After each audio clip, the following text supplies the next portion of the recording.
Hello, and welcome to another episode of The Butterfly Effect. I'm Della. I'm Paula. And I'm Colleen.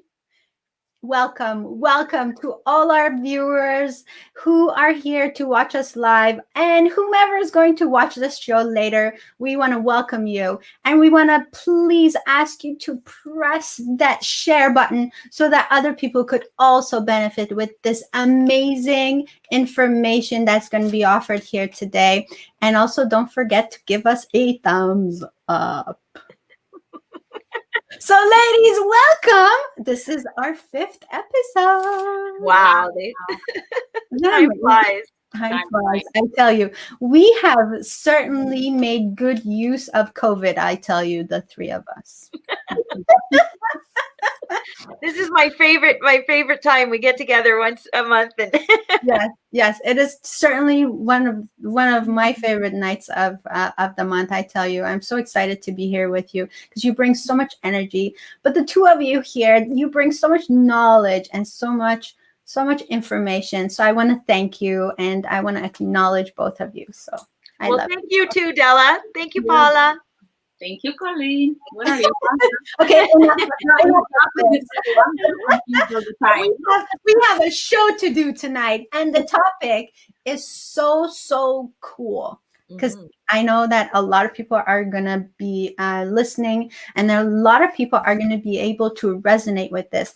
Valiant or victim? Cool. All right.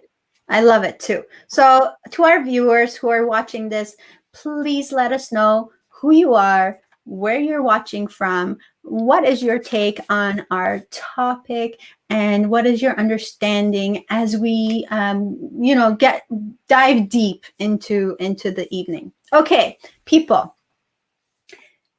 Oh, first of all, we're going to start with you, Colleen. What is the definition of victim as you found it in the dictionary? Okay, so when I looked it up, victim says a person harmed, injured, or killed as a result of a crime, accident, or other event or action. So it's very vague, but it's basically somebody who's been harmed or injured. The killed ones is the not the one we're talking about today, but so yeah. So okay. All right. So I'm going to ask each of you for your definition of victim. So we'll start with you, Paula. Ooh, I'm on the spot. Yes, you are. Okay, well, to me, victim is the feeling that no matter what I do, others treat me badly. And as a result, I end up feeling not good enough, not smart enough, not pretty enough, not enough. Now, this is the feeling I got and I felt for most of my life, actually. Because I end up blaming people, circumstances, undesirable results on anyone and anything outside and aside from myself. I have learned, though, however, that this is not totally true because I do have a choice. And also, I'm responsible for that choice. Even in situations when others have mistreated me, abused me, or bullied me, which has happened, sadly, even among my own family and trusted so-called friends, though at time, I wasn't aware at the time that I had no fault at all for their behavior. And I had every reason and right to feel so bad about it, perhaps even to blame them for their behavior. Still had a choice on how to respond to how I was treated. But back then, I fell into this victim, poor me state of mind, blaming myself at first. And then later, I tune into blaming everyone else. Because you see, I wasn't taught how to be responsible for my own actions, thinking, or feelings. Because of my victimized way of thinking, I kept myself in the vicious cycle of negative circumstances, proving myself right again and again. So as I embarked on my healing journey, I realized that many things in my life have happened because of my own choices. Mm-hmm. Yes, misfortune does and can happen to anyone, but it doesn't have anything to do with personal values. and nothing to do with deserving it or not, you know? Now, why I'm saying this is because in the event that one gets abused, for example, physically or sexually assaulted, they have nothing to blame themselves for, yet they do. And it's absolutely normal to feel completely out of control in those situations, because in that instance, you are. Mm-hmm. Any Mm-hmm. thought that is somehow your fault and it's not right to feel nor to think, you know, that's where you see a difference between someone who needs help or someone who is able to bounce back on their own. So my observation, and what I've learned is that a victim mentality sits at the base of 3 key beliefs. For me was that, first, bad things are happening to me and will continue to happen no matter what I do. Second, it's not my fault. It's the other people, it's the circumstances. And the third, there is no point in trying anything because it doesn't matter what I do. It will turn into a bad thing anyway. So that is actually devaluing yourself and dismissing the fact that you have a choice, the choice to say enough with this or to say I'm enough. And my values aren't dependent on how others treat me, rather how I treat myself and how I treat others. That's awesome. So we're going to come back to that because we want to hear the definition from Colleen too on victim, but we do have a definition from someone who's watching. Do you want to see? Okay. A victim is a person who has been hurt or taken advantage of, which most of us try to avoid. Some people hit others over the head with words, although some seem to like being victimized. Mm-hmm. Well, I agree and I disagree. Okay. So, Colleen, let's go to you and see what is your definition. You gave us the definition from the dictionary. So, what does it mean to you to be a victim or being in the victimhood mentality? Yeah. So before I do that, I would like to address that statement because I just said I agree and I disagree, and I don't want our viewer to think that I disagree with them. What I disagree with is that I think it's unlikely that people like being a victim, but I do think that they sometimes choose it because it benefits them in some way. So, and we're going to be talking a little bit more about that later. So, so victim, what does a victim mean to me? So to me, it means it's somebody who's living in the past. It's somebody who is, you mentioned it, I think, Paula, how they're the woe is me. Everything is outside. Everything that's wrong in their life is outside of themselves. I made a post this past week on my page about nobody makes you feel, do, anything. You always have a choice. And somebody who is a victim is always going to give up that power. So okay. That's what it means to me. They're living in the past and then they're relinquishing their responsibility. Thank you. And I do want to say this, and right here before we go too far into the show, that our intention for having this discussion today is to bring awareness to someone who's probably living in a victimhood mentality, victimhood mindset, but doesn't realize it. And or someone who knows someone who is living in a victimhood mentality and doesn't know it, and how to not really help. I don't want to say help because we're not psychologists, right? We are going to give our stories, our experiences, and the tools we have used personally, but really to be helpful to a friend, how to talk to them properly, how to help them in the right way. So that's our intention from this show. It's always good to have an intention every time we do a show. And so I do want to take a moment to say hello to everybody who's joined us tonight for this amazing show. The audience probably doesn't know, we do put a lot of effort into making these shows. We we really think hard on what the topic should be. Is it something that is going to be helpful to a lot of people? So we appreciate the company as you stay with us through the show. We certainly appreciate your comments, the questions. So please don't leave us alone. Keep putting those comments in the chat box, and we will certainly make sure to read them. So with that, all right. So I want to keep going, if that's okay. I just had one thing to add to the you want to intention. add? Sure, go ahead.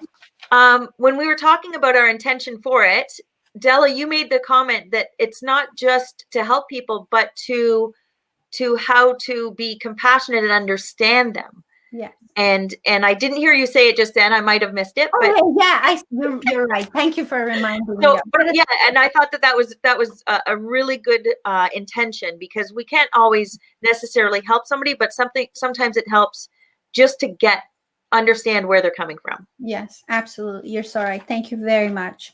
Okay, so next question I have for you is, why would we feel like we have a reason?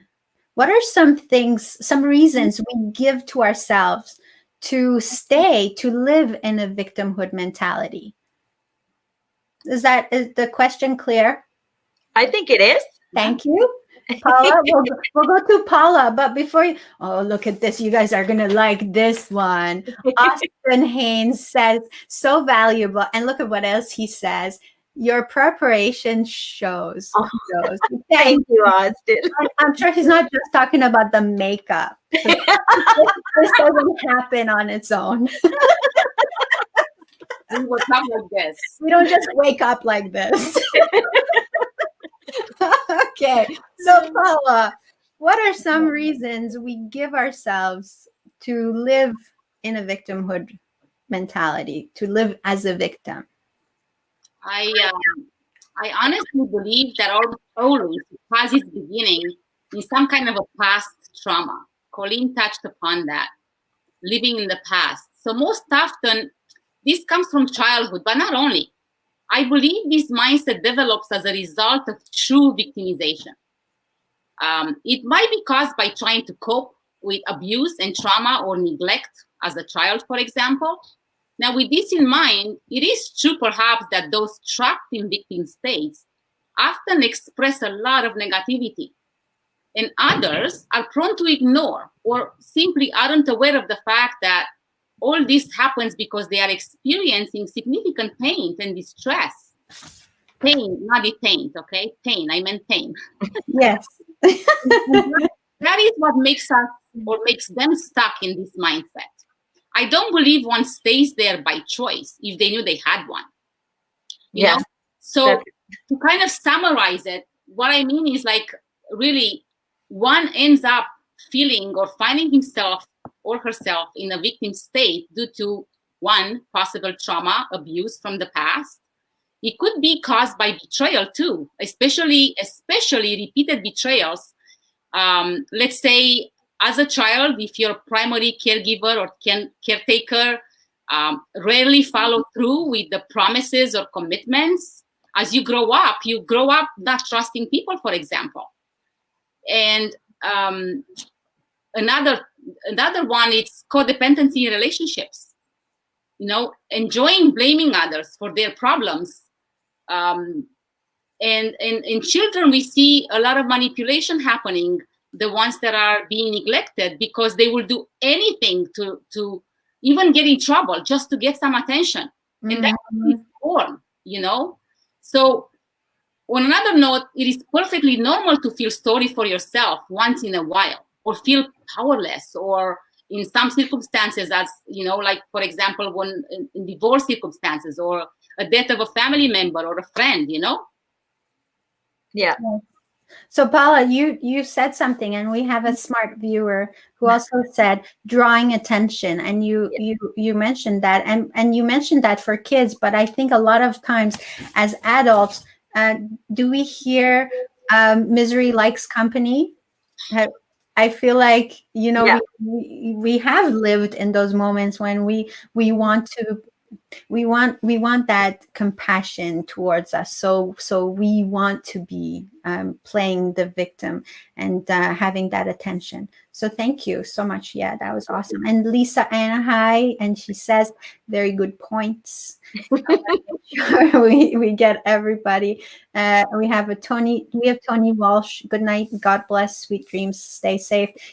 He's always watching the lives, and he's a very committed viewer. Thank you so much. Okay. All right. So Paula. Yes. Yes. So great. Thank you so much for those for those insights. One thing, because you just made me think of something else quickly when you said misery likes company. Now, since victim mindset, actually, it's something we learn, but it's something we can also unlearn. You know, we're not talking yet about, we're not talking yet about tools and strategies. Yeah. Why can I mention here why it serves us or serves those who? Yes. Why don't you say that? Yes. Why don't you mention? Because it's just when you said misery likes company, just that came into my mind. So it brought it into my conscious mind, the fact that it serves us because we become comfortable in the known factor, if you know what I mean. So it's easier to manage because it's a feeling or it's an experience that especially if acquired from childhood, you feel at home by doing that, by feeling like that. So at its core though, I believe with the victim mindset, it's able to put aside most of, if not all of his or her responsibilities for themselves, but also for their life. Because they believe they have no power. Therefore, they feel they don't have to do anything. So with that, as I mentioned even earlier, they blame others. So they complain a lot. So those who are listening to them, they feel sorry for them and they will give attention, which they are actually seeking. It's true. It's not only children. So when others feel sorry for them, they won't criticize or upset them as much, right? So they will offer their help instead. So they continue to tell us their stories. They seem so captivating and so interesting. Now, by telling us those stories, they themselves feel sad, maybe even upset. But they are able to avoid one thing, being angry, which serves them because anger pulls people away. And they are attention seekers. So they benefit staying in their victim state because they get the attention they need, the attention that they seek. They feel valued when others help them. And they feel empowered, where the truth is inside themselves, they feel like they have no power. Mm-hmm. So when they realize that by staying in this state, people feel sorry and help them, they learn to use this victim state to manipulate others, to get what they want, to have all those needs met. Okay. Thank you. And you did say something, and I want to make sure that we reiterate that sometimes we are in that victimhood without really thinking about it. It is because it's familiar to us and we don't know anything else. Yeah. Like we're comfortable in that space. So thank you for that. Yeah. Austin Haynes says, wow, spot on, great insight. Thank you, Austin. So, okay, Colleen, what's your take on this question then? So thank you.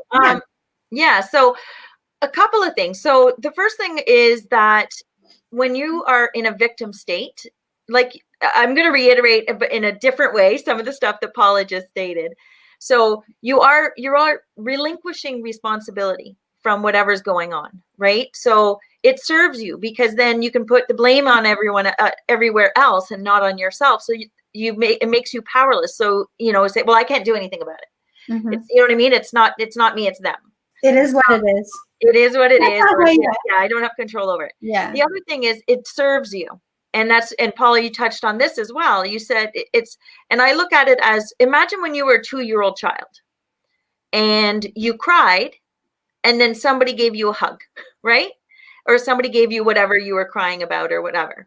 So you learn at a young age that when you are vulnerable and in a victim state, that people will have compassion and for you.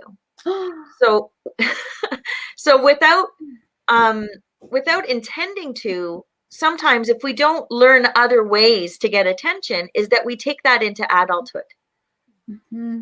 And I think that that's where the victim state comes from, is that we've learned it. It's an old program in us that being a victim gets us results, some result that we're looking for. And it's usually, Paula, you were right on the attention, the, so the compassion, all of those things that you get.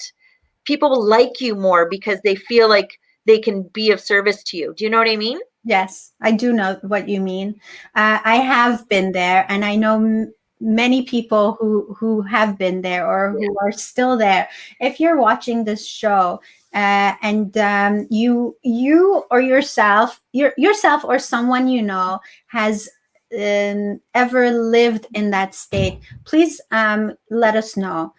Just say yes, so that we know you're with us. We like seeing those yeses. Yeah, we do. We like seeing the chat box light up, right? Because it feels so good. It just brings so much love to my heart. Thank you so much. So go ahead and let us know. Yes, yes, yes, yes. They're coming in. Yes, yes. Good stuff. People are paying attention, which is amazing. I'll say hi to some people. Yes, please. Yes, Sabrina, Farida, the other Frida, Robert. We have Austin, Lisa Anna Palmer, Tony. We have Mary. Thank you so much.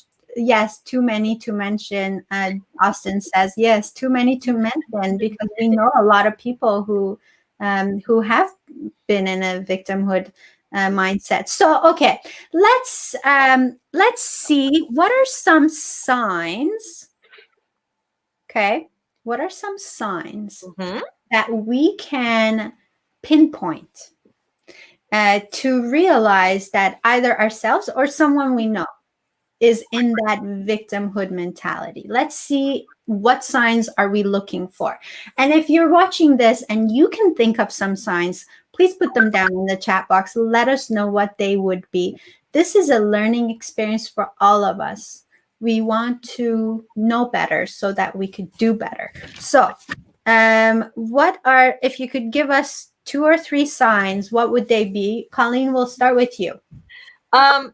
So we've already mentioned some of them, right? The person who is always saying, oh, my life sucks because, and it's always outside of them. Like my boss is, gives me a hard time. It's always outside of them, right? So that's a sign. Somebody who, now I'm an emotional person, but I'm starting to realize that, yes, I'm an emotional person and I cry. But if I think about some situations unconsciously, never on purpose, but I think that maybe the crying helped me feel more likable to some degree. Do you know what I mean? Like, to have sympathy. So I think that the crying can be a possible one. And I think also one of the other things is someone who is very judgmental or critical of others could be in that victim state because everybody else is better, or thinks they're better, or you know what I mean? Like there's that underlying anger and happening there. So those are the 3 that I would share. I love that last one. So maybe we can dig deeper a little bit into that, because I would not have associated being critical of others with victimhood mentality. What do you think, Paula? Can you maybe dig a little deeper in that? Absolutely. It's that feeling, like I said earlier, no matter what, nothing makes a difference. Therefore, I won't even try. But they take that in their hand because they are lacking responsibility. They are not being accountable. So they blaming everything and everyone on everything that happens. It's just easier that way. And they think, for an answer, right? So they complain a lot, they blame a lot, almost always blame others. Yes. You talk to them, no matter what, they default somehow, they switch the conversation towards something someone did or something someone said, or this happened and because of it I end up here, or like this, or you know what I mean? Yes. Yes. I think Yes. those are the signs that are like right away, you become aware, like, wow, because it's a pattern. It's a pattern that you see. Perhaps if you first talk to someone, you may not notice it, but if you second time you meet and you talk and the same thing happens, you're noticing this pattern: complaining, blaming, Yes. not taking. That is so true. Yeah. You know, not even being responsible for his own or her own feelings. Yes. Always, as Colleen said, always outside of me. Something happens there, and therefore I feel. Yes. Yeah. So there's comments from the viewers, blaming luck, right? Very true, Farida. Yeah. Oh, it's my luck, right? Someone else says complaining constantly, right? Absolutely. So Mary says, "Oh God, resonates with me about judgmental folks," right? Exactly. Nerna says, "Accountability is huge," and she also says that victims are always blaming others as they are habitually doing that. Yes. Yes. So And yeah. Renat, you said it, and Paula said it. It is a habit, and the beautiful thing, Paula mentioned it earlier, with habits is that whatever habits you have, you can break them. Mm-hmm. So that's the beautiful part of it. Yes. Lisa says, staying stuck and repeating the same story over again without any attempts to work towards a resolution or taking concrete action. Yeah, but I love that. We've all either done that or know somebody who's done that. So. Yeah, but you're right, but that doesn't work for me. I know, it's great. So what do you think of having anxiety and depression as signs?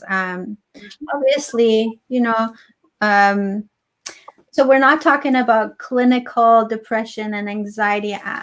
Again, we're not psychologists, so we're not giving that kind of advice. But as an experience, as it has been your experience, have you ever seen that happen? Someone being anxious or depressed as a result of living in a victimhood mentality?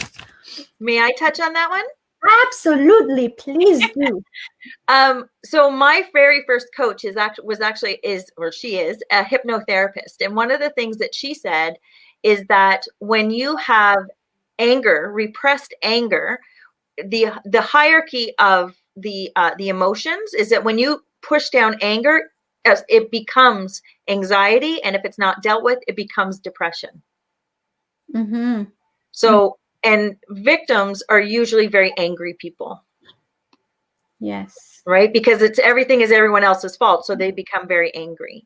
You're so right. That makes total sense, because if you're blaming everyone else for everything that's going wrong in your life, you have no control over that. So then, yes, of course you become angry. So that's just natural. Okay. Well, that's good. I can see how that could happen, right?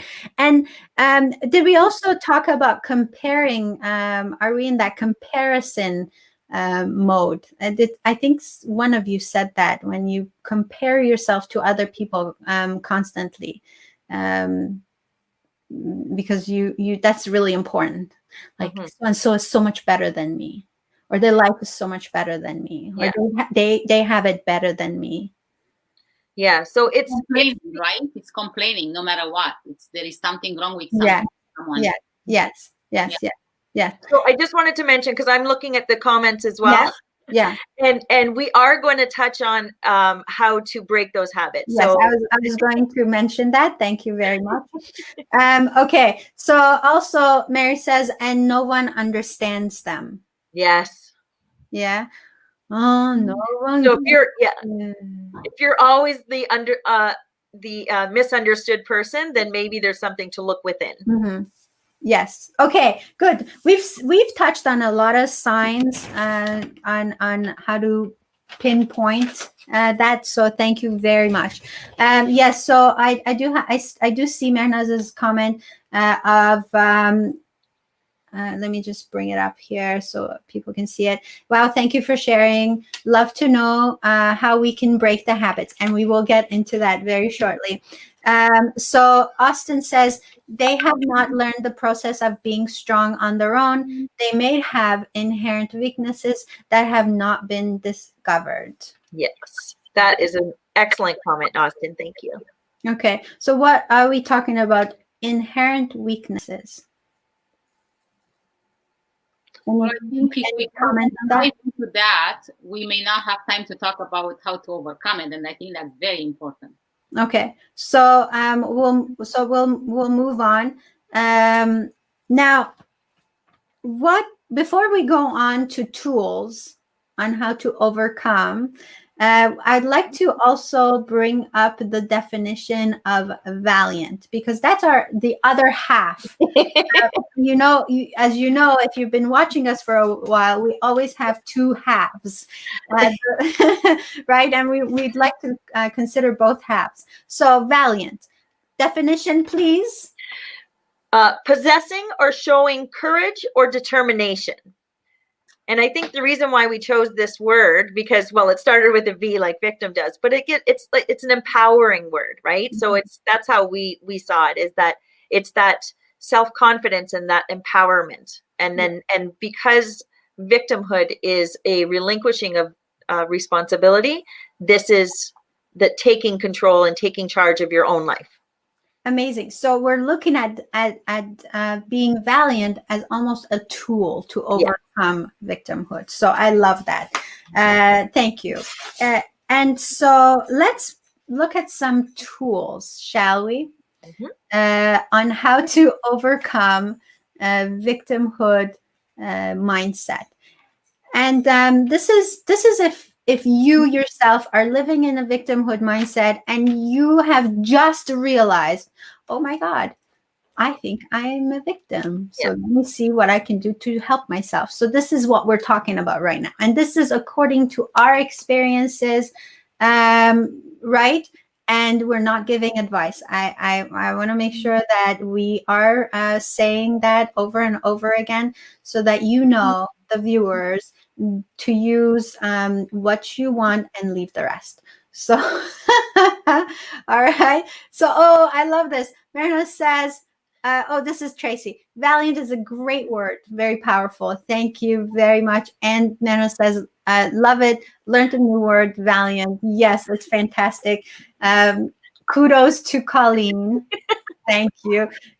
Since myself and Paula, English is our second language.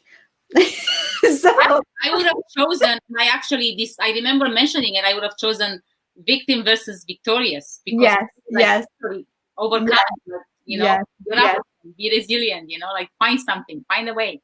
But this is good. This is good. People like it. We like it. It's perfect. Okay. All right, people. Let's see. What are some tools, please, on how to overcome victimhood? Basically, becoming more valiant.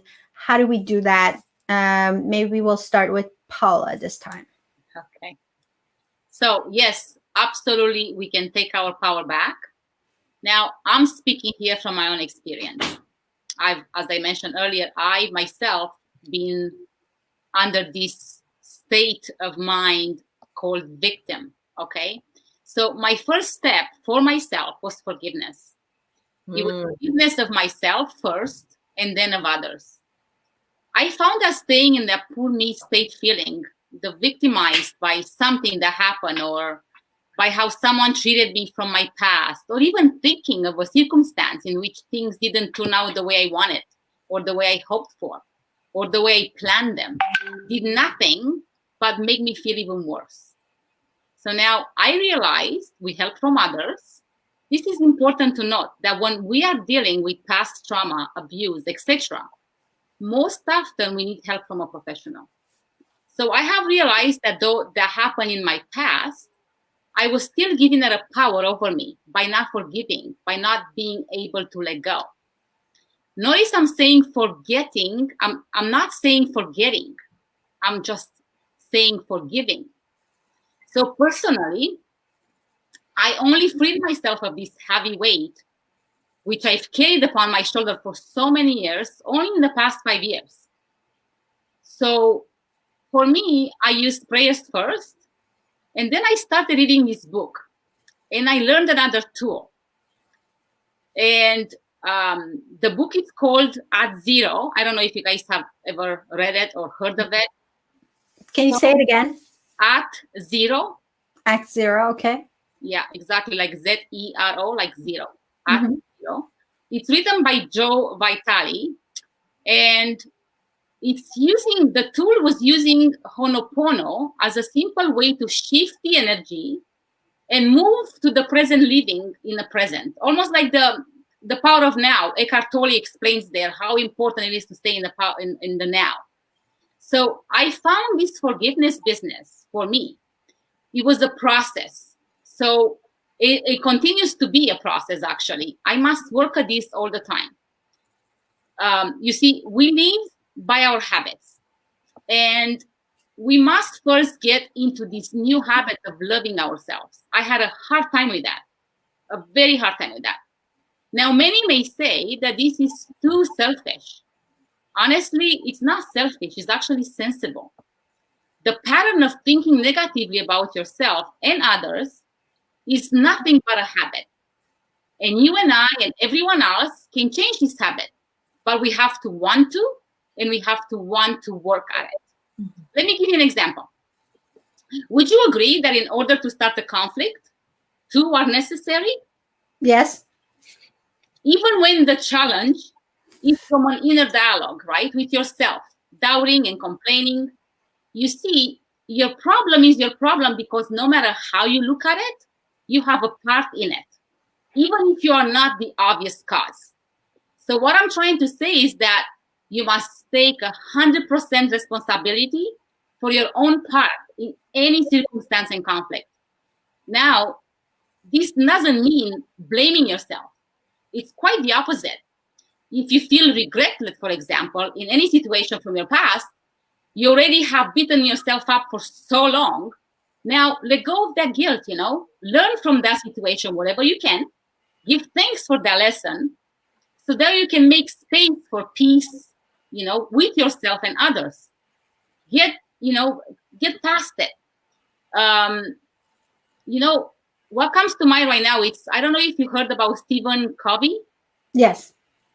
He said it well, actually. If I remember, just give me a second, because sometimes memory and English you mentioned, So it's something like this, and again, it's a quoted, and it's whatever I'm remembering. I'm not sure if it goes like that. I think it's taking 100% responsibility means understanding that I dispose of the free decision to choose my reactions. Ooh. So, yeah, that's deep. Now, honestly, aren't we all seeking understanding or to be understood? Yes. So let's look at it. Exactly. So let's say, what if we take a step back, or maybe a step backwards, the way Ho'oponopono looks at it, and look at problem solving process and appreciate nothing and no one. Imagine doing that. Appreciate nothing and no one. Then there is no judgment. There is no conflict. Does that make sense? This concept is totally new to me. I have to admit, it's not new to Mernaz though, because she knows about it and she practices all the time. So let me give you another. Okay. So let's think about this. Okay. What drives our actions? It's really the subconscious mind, which is an acquired, learned, programmed. It's acquired and it's learned by others, by observing others and how others treat us. Parents, teachers, partners, life partners, let's say, who try to control us or try to tell you how bad you are. Now, the most amazing thing is that the only thing that makes a difference is what you believe. Now, how can you believe anything good about yourself if you grow up in an environment that doesn't support a healthy self-image? and rips you off of any chance of building your self-esteem. Or let's say if you end up being the victim in the abuser arms, right? Mm-hmm. However, you do have a way out. Perhaps not as a kid when you are dependent on others, but as an adult. Let me tell you just a story now so you can understand where I'm coming from. It's a fun story and it's quick, and I tell you I will shut up after, okay? No, don't do that. Okay, tell us. There are two monks wandering around, coming across the river. Now, sitting there was a young woman who said, I cannot swim. So please, sages, if you're thinking of crossing the river, would you please gratefully carry me with you, carry me over? So one of them said at once, come on, climb on my shoulders. And together, all three crossed the river. On the other side of the river, the woman bade them goodbyes and, they kept on going. The monks kept on traveling on. They didn't talk for a while, but one of them seemed troubled by something. You look annoyed, said the one who carried the woman. And the other one snapped. Oh, you fool. How could you have any contact with a woman? We are monks and live with drown from the world. To which the other replied, it is true, I have carried that woman across the river, but it seems to me that you are still carrying her. I think it's funny. I remember reading it and memorizing it because I thought it's an incredible story. I find it's exactly what we're talking about. You see, forgiveness helps us let go of all the past problems. I'm going to give a story. I gave my word that I'll let you guys talk. One thing that I haven't gotten to, what do you do? How do you do this? Can we read some comments before the Paula? Okay. All right. So we have a comment from Farida that says taking responsibility as a tool. For sure, we talked about that. So this is Mernaz. It's been proven that forgiveness helps you walk taller and more confident. So true. We always hold on to the old and the past. I love practicing the Ho'oponopono. Ho'oponopono. Yes. I say teach us Ho'oponopono, please, Paula. Okay. Anna says, thank you so much, Act 0. And she's just added that to her list of must-read books. James McNeil, I love the butterfly effect. Thank you, beautiful souls. And Mary says, how do you forgive? Okay, here it is. Now we can certainly have strategies for forgiveness as well. Okay, so here is quickly, and I'll let Colleen and you guys both can share. So I will encourage you to make a list of any situation, any person, animal, plant, whatever it is that you want to live in harmony with, but you feel like you can't, right? So in your mind, there are 4 phrases the Ho'oponopono uses. So let me give you an example. Suppose I got mad with my kids and I'm upset and I'm angry and, let's say I'm taking Carla, for example. I will say the following. I say, Carla, I love you. I'm so sorry. Please forgive me. Thank you. Now I'm saying all this in my mind. And at first I'm angry, I'm mad, right? Like I'm maybe even sad and I'm like, I can't even say it. Like, trust the process. I encourage you to just keep on saying it. Honestly, within seconds, within maybe a minute or 2 max, the moment you start saying those words, I love you, I'm sorry, please forgive me, thank you, there is a shift that happens. I don't even know how to explain it. And what's the most profound thing that happens is the shift happens within you, but it also happens within the other person. Without you saying anything. No, you stay in your mind. Yes. You stay in your mind, you open your heart up and you just honestly believe that, okay, I want to, send love. I want to make peace. Even though you're angry and you can't. Like, it's sometimes, I remember in the beginning, 5 years ago when I started this, I was like, I can't say that. How can I say I love you when I feel like, I just, it just didn't. It was so hard. So I keep on saying, I love you. I love you. I'm sorry. I'm so sorry. Please forgive me. Thank you. And keep on saying it. Over time, I felt like light. And I did feel like I love that person. And I'm so sorry for whatever has happened. Because I've learned to be responsible or take that step back and say, wait a minute. It does take 2 to tango, doesn't it? Yes. It sure does. Thank you. So we have that was great. Thank you, Paula. Forgiveness doesn't let the other person out of prison. It lets you out of the prison of bitterness. Yeah. Blessings. Thank That you. is Blessings. so good. And that touches on the point that you made, Paula, about forgiveness. Is it's not about the other person. It's not about saying, hey, it's okay what you did to me. Mm-mm. You're not condoning what they did. No. You're leaving it in the past. And that is the first, when you're talking about getting outside of that victimhood state, is that you have to start looking forward. So you focus on what you can do, what part you've had in that situation, right? Like you said, it takes two to tango. So what part did you have? Did you hold on to it? Is that still, like, are you still letting it affect you? That's your part. Like, there are some things, like you mentioned, like some abuse, or, was somebody was hurting you. Yes, you had no control over that, but you have control over how you keep holding on to it. Or how you react to it. Yeah, right. Sorry, I didn't catch that, Paula. How you react to it? Yeah. Mm-hmm. Right. Mm-hmm. So how you can control your response or your ongoing response. That is something you have 100% control. And that's a key thing with forgiveness. Is people say, well, how do you forgive a child abuser? Forgive does not equate to condoning, right? You're not saying it's okay what they did. The forgiveness is that you're releasing it. Yeah.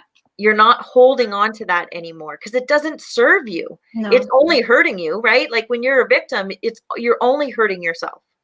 And James, it doesn't, it's the prison, or, there's also the saying that anger, resentment, that's like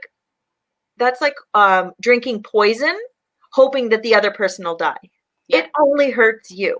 Yeah. I like that quote, by the way. Yeah, I like that one too, because it Anger really, anger is like a poison you drink, hoping that the other person will die.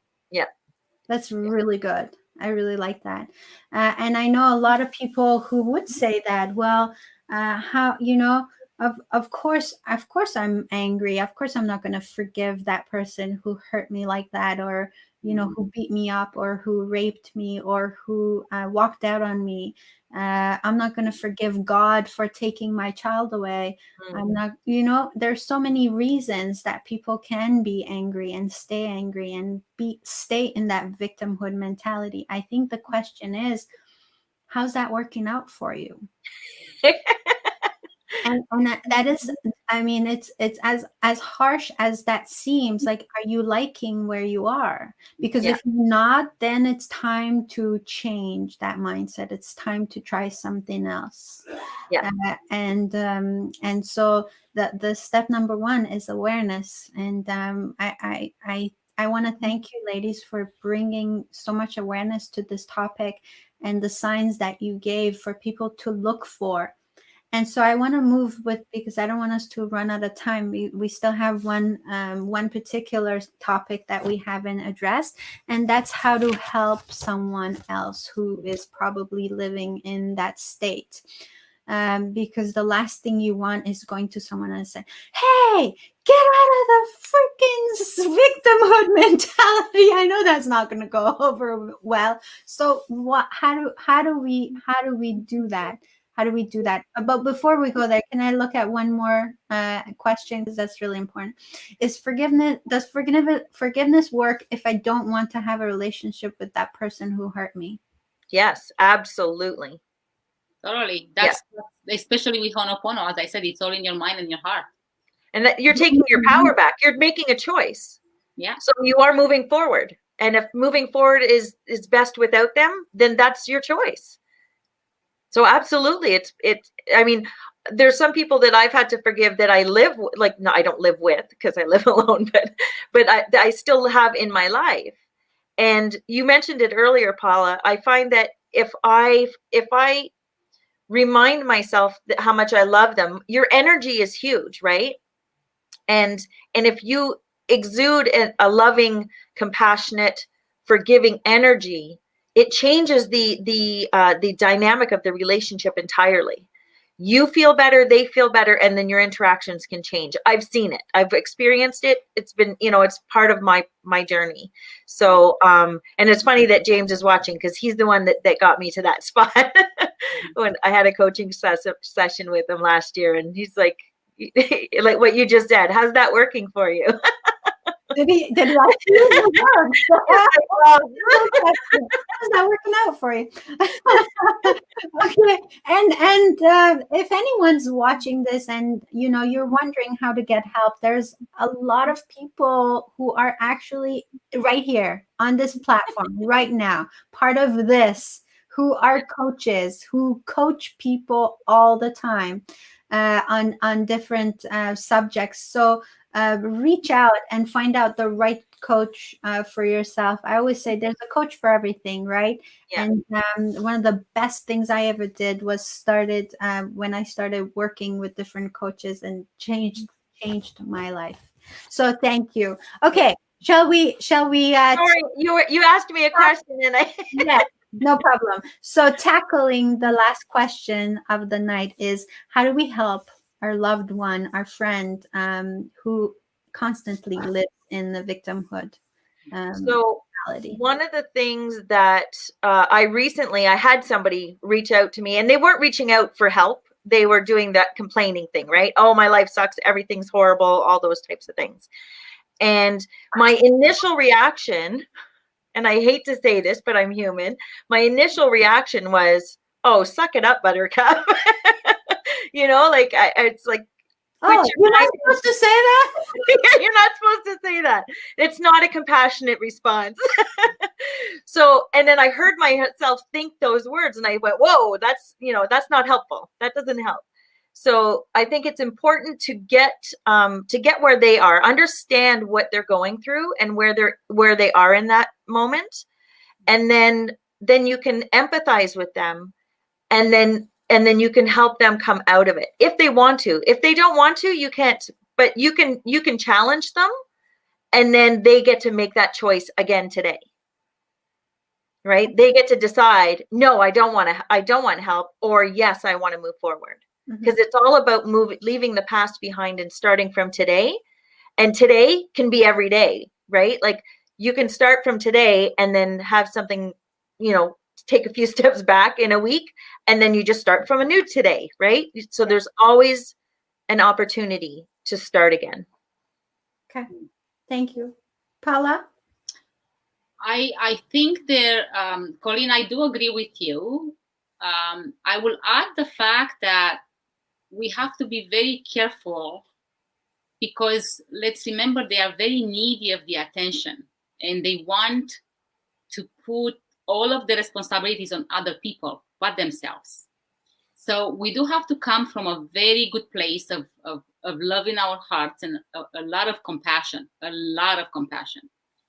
But we also must, and I emphasize this must, keep up with our own boundaries and responsibilities, and remind them of theirs kindly, but nonetheless remind them that that's their responsibilities, right? Without accepting their accusations and blame, because they do become, like you said earlier, Colleen, they could get quite angry if they don't get things the way they want, right? Yeah. Or they get upset, or they will use this victimized feeling, if you may, such to trap us in, to make us feel so sorry that we end up taking not only our own responsibility and cross over our own boundaries, we'll take upon theirs.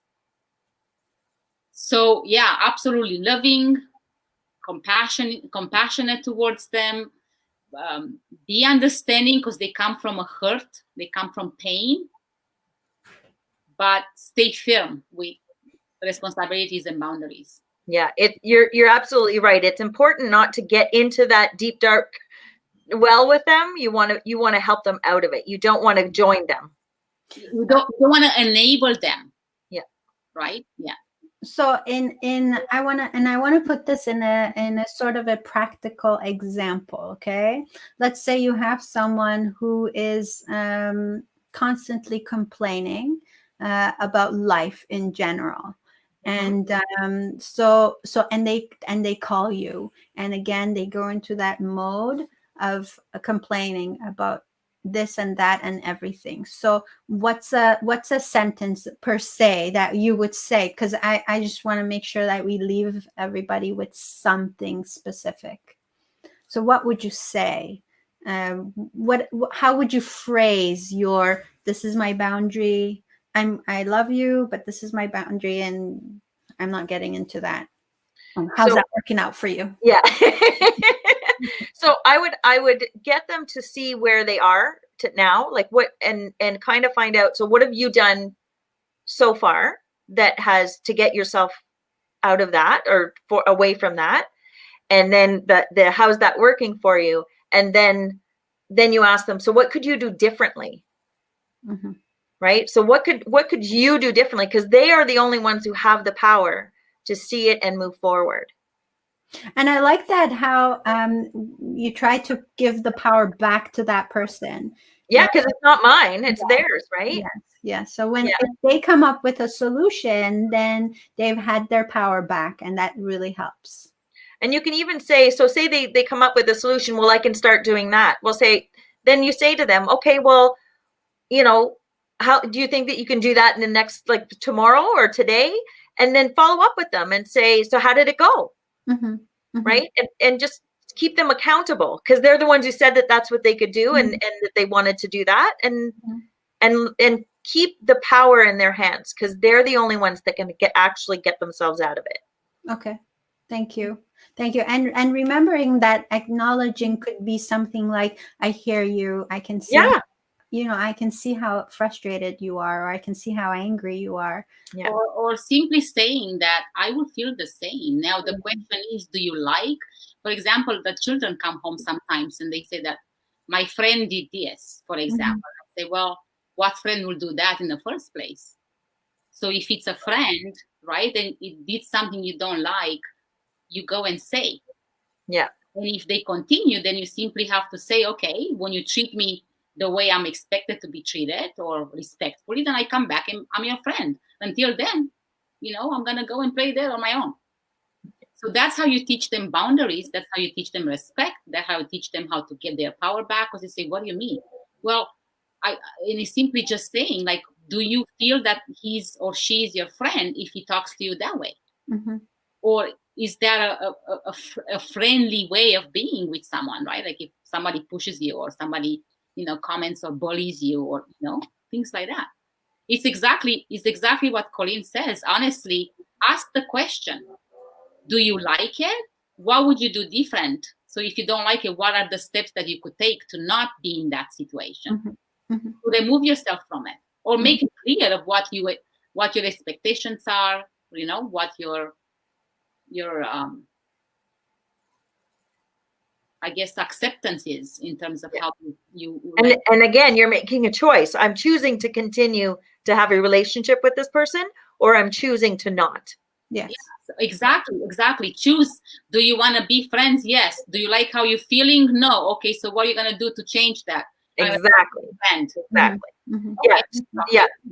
Take your power, own it, and then make that choice. Like I've been with people who have made me feel bad, or I don't like them being around them because they're not nice, or and then I've said, okay, well, I've decided to, I work with them. I don't have a choice. I have to do it. So then I decide how much what they're doing affects me, what my response is going to be. And I think you mentioned it earlier, Paula. You were talking about how people are, they'll say mean things to you, and it only becomes true if you believe it. Absolutely. And I've heard that so many times where people will be talking about, well, they said this about me and this about me, and it was so, it's not true. And the reality is that, are you more concerned with being right? Or, you know what I mean? Like, okay, it's not true, but it also doesn't matter because it's not true. Mm-hmm. Right? Yeah. So you choose how you respond to it. And so building your self-confidence is another way to do this. And it's funny because we're talking about all this, and I mentioned accountability earlier. And the accountability thing is, having that trusted friend. But sometimes we're not comfortable talking about some of our intimate details of our lives with a trusted friend. And that's where coaches come in, because coaches, counselors, and those types of things, because you're able to be 100% completely open and honest, and they're not going to fall for your baloney. They're not going to go, they're not, your best friend could crawl into that deep, dark place with you and egg you on without meaning to, right? Like when you're sitting there complaining about work and, oh yeah, they're all idiots and, they don't know what they're doing. If somebody comes in and gets into that mess with you, they're not helping you. Mm-hmm. So find an accountability buddy who will hold you accountable. And that's the key. Thank you. And stay strong in positive thinking. And Yes. James Allen said something that actually is so true. Like, think about it. You are, okay, goes again, me and English, okay? Not very good friends. So it says something like, you are today where your thoughts have brought you, and you will be tomorrow where your thoughts bring you. Yeah. So stay positive. Yes. Stay positive. And, honestly, I was telling you guys earlier, having to prepare myself mentally for this topic, I've experienced these emotions and feelings of victimhood. I'm like, oh my goodness, I thought I dealt with these things. And then I realized that no, subconsciously it's coming back because I'm thinking about it. I'm thinking, what am I going to talk about? Like, how am I going to say it? How, like whatever. So it's so fascinating.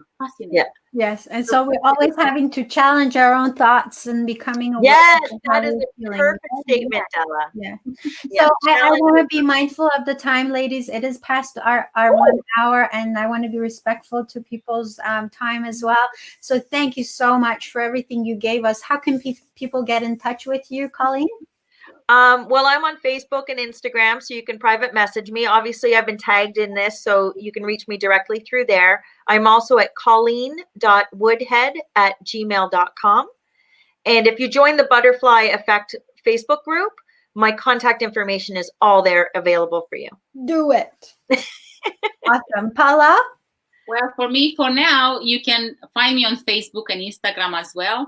I've yet to update myself on the group. As I told you guys earlier, I'm anti or tech challenge, let's say. Pretty. Okay. And heal with Paula at gmail.com. It's one way to reach me right away. And yeah. And you, Della? So for me, it'll be on Facebook and it'll be on Instagram. You can reach me on Della's Voice, but you can also email me at info@dellasvoice.com. If anything we can help you with, please reach out. Don't hesitate. We are here to serve you.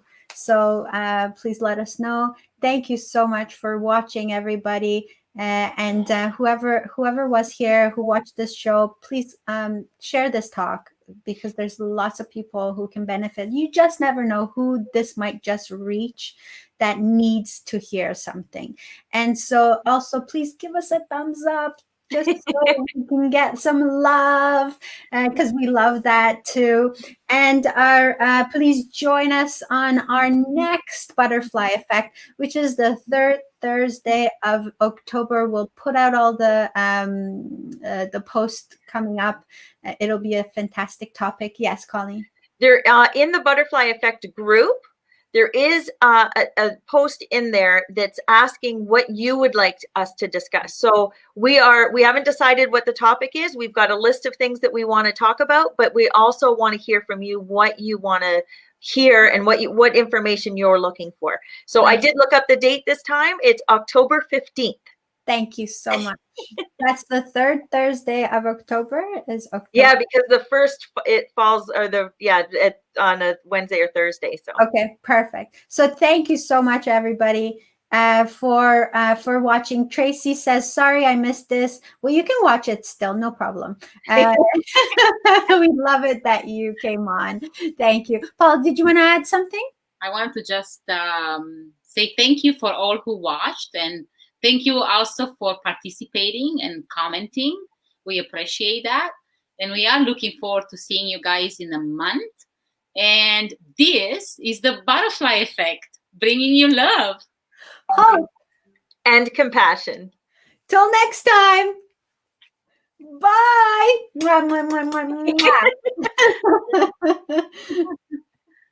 Just, we're leaving soon. Just again, bye.